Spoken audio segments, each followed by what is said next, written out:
صبر ایک ہے آفات پہ صبر، وہ تو صبر ہی ہے، کیا کریں گے؟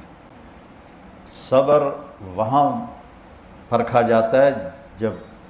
لوگوں کی طرف سے زیادتیاں آئیں، لوگوں کی طرف سے تانوں کے تیر آئیں، طنز کے تیر آئیں، ذلت کے رویے ہوں، بے عزتی کے رویے ہوں، حسد کے رویے ہوں، بغض کے رویے ہوں، قطع تعلقی کے رویے ہوں، اور برائی کے بد اخلاقی کے رویے ہوں، پھر ان کو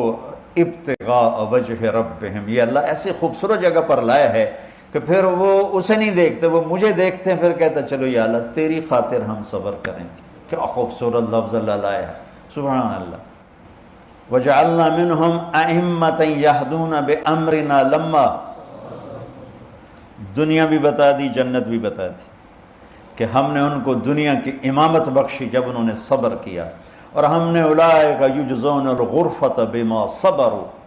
ویلقون فیہا تحیۃ وسلاما،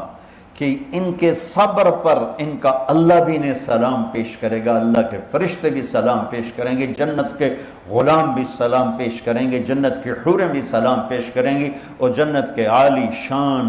خوبصورت گھروں کے مالک بنیں گے، ایک اینٹ موتی کی، ایک یاقوت کی، ایک زمرد کی، ایک سونے کی، ایک چاندی کی، مشک کا گارا، زعفران کی گھاس، اور میرے رب کا عرش ان کی چھت بنے گا۔ بچوں صبر کرنا، جو سن رہے ہیں صبر کرنا سیکھو، زندگی کو خوب، یہ زندگی کا میک اپ ہے، میک اپ سے عورت ہو یا مرد ہو خوبصورتی بڑھ جاتی، بلڈنگ ہو یا کپڑا ہو خوبصورتی بڑھ جاتی، گاڑی ہو یا سواری ہو خوبصورتی بڑھ جاتی، لان ہو یا باغ ہو، میک اپ سے زندگی خوبصورت ہو جاتی۔ تو اللہ کی قسم یہ زندگی کا میک اپ ہے کہ ہم لوگوں کی تنگیاں، ترشیاں، گالیاں، ذلتیں، پھٹکاروں کو ابتغاء وجہ رب، میرا رب کہہ رہا ہے جب بول جو تجھے کہنا ہے بول، ادھر ستمگر ہنر آزمائیں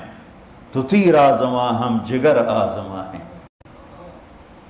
ابتغاء وجہ ربہم، جو صبر کرتے ہیں اللہ کی رضا کے لیے۔